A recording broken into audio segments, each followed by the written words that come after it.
और इसीलिए आज करेंसी जिस करेंसी का आपने उजागर किया कि करेंसी जब बढ़ती है तो किसी का उम्र का उदाहरण मिलता है, आज तो 100 तक पहुंच गया करेंसी। तो ना वायु प्रदूषित है, ना वायु से हम सुरक्षित है, ना करेंसी हमारी सुरक्षित है, ना हमारी सीमा सुरक्षित है, ना हमारे दिल्ली में हम सुरक्षित है, ना जम्मू कश्मीर और लद्दाख में जो सुरक्षा उनको मिलनी चाहिए, जो राजनीतिक सुरक्षा मिलना चाहिए, जो संपूर्ण राज्य का दर्जा मिलना चाहिए, जो यूटी का दर्जा मिलना चाहिए, ना उनको हम दे पा रहे हैं। आज ना हमारा उद्योग सुरक्षित है। आज मोनोपोलीज के कारण आज आम ग्राहक आज बड़े बड़े उद्योगपति के पैर पे आज पड़ा हुआ है। इंडिगो के आज हम देख रहे हैं कि एक मोनोपोली आई, जिस मोनोपोली के कारण आज आम व्यक्ति आज रो रहा है।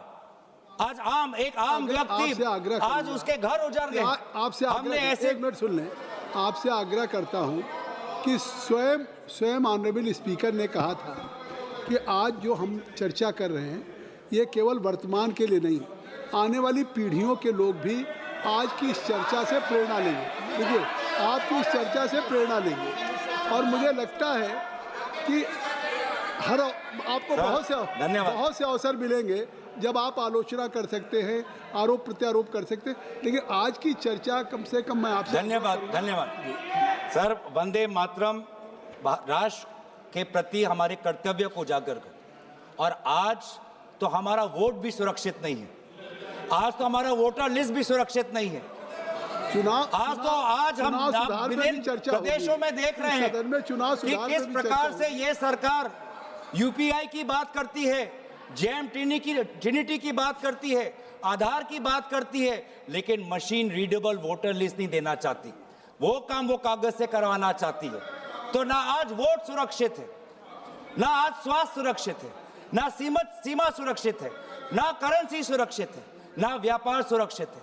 ऑनलाइन कॉमर्स आने के बाद आज भारत का वो छोटा दुकानी, आज वो मध्यम वर्ग का दुकानी आज पूरा तहस नहस हो गया। आज इसके ऊपर ये हमारी सरकार क्या कर रही है?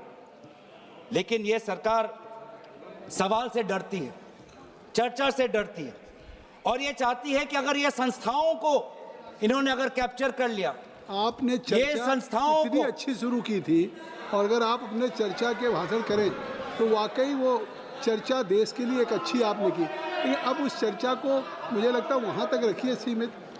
तो सर मैं तो अपने विषय पे रहूँगा, मैं अपने विषय पे रहूँगा। ये सरकार ये समझती है कि अगर इन्होंने संस्थाओं को जकड़ लिया तो भारत की हमारी जो सोच है, भारत के हमारी जो मूल्य हैं, उनको भी जकड़ लेंगे, उनको भी कब्जा कर लेंगे। ये होने नहीं वाला। आप भले जुडिशरी को कब्जा कर सकते हो, आप भले निर्वाचन आयोग को कब्जा कर सकते हो, आप भले इनकम टैक्स को कब्जा कर सकते हो, आप भले ईडी को कब्जा कर सकते हो, लेकिन भारत के आवाम की लोकतंत्र, इसको जुडिशरी पे जो आलोचना हो रहे हैं ये कार्रवाई का हिस्सा नहीं होगा। भारत के संसदीय कार्य राज्य मंत्री माननीय अर्जुन राम मेघवाल जी, जुडिशरी पे कब्जे करने वाली बात ये कैसे कह रहे हैं साहब सदन में? ये जुडिशरी पे, ये न्यायपालिका पे अपमान है। सुप्रीम कोर्ट ये क्या कह रहे हैं? ये कोई नोटिस दिया है क्या चर्चा करने के लिए? जुडिशरी पे हमने उसको कार्रवाई के हिस्से से निकाल दिया। हाँ ठीक है, ओके बोलिए। तो सर ये आज हमारे भारतीय नागरिकों के आम जो अधिकार है उनको भी कब्जा करना चाहती है।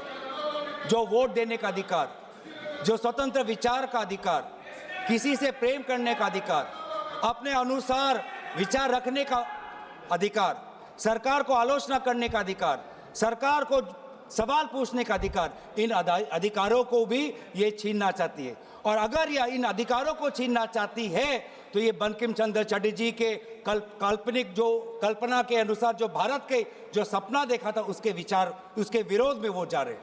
जो रविंद्रनाथ टैगोर जी ने जो एक फ्री इंडिया का जो एक कल्पना की थी उसके विरोध में जा रहे हैं। तो इसीलिए आज ब्रिटिश तो रहे नहीं, लेकिन ब्रिटिश का divide and rule policy follow करने वाले आज भी कुछ राजनीतिक ताकत आज भी है। जिस प्रकार से ब्रिटिश ने सेडिशन का कानून इस्तेमाल कर भारत के वैचारिक जो हमारी स्वतंत्रता है उसको पकड़ने का काम किया। आज भी ऐसे कुछ राजनीतिक ताकत है जो सेडिशन के कानून के द्वारा हमारे ही नागरिकों को जेल में रख रही है। तो इसीलिए आज हम उन ताकतों को कहना चाहते हैं कि हमारी पार्टी और विपक्ष की पार्टी और इंडिया अलायंस भारत के हम आम नागरिक के साथ खड़े हैं। और हम आज भी प्रतिबद्ध हैं कवि रविंद्रनाथ टैगोर जी के उस वो महान पंक्ति के प्रति, जिन पंक्तियों को मैं अंत में उजागर करते हुए मैं अपने भाषण को समाप्त कर दूंगा। Where the mind is without fear, where the mind is without fear and the head is held high, where knowledge is free, where the world has not been broken up into fragments by narrow domestic walls, where words come out from the depth of truth, where tireless striving stretches its arms towards perfection, where the clear stream of reason has not lost its way into the dreary desert sand of dead habit, where the mind is led forward by thee into ever-widening thought and action, into that heaven of freedom, my Father, let my country awake. इन्हीं पंक्तियों के प्रति हम हमेशा कार्यबद्ध रहेंगे और यही कहते हुए मैं अपनी वाणी को समाप्त करना चाहता हूं। धन्यवाद। जय हिंद, वंदे मातरम। अखिलेश यादव जी।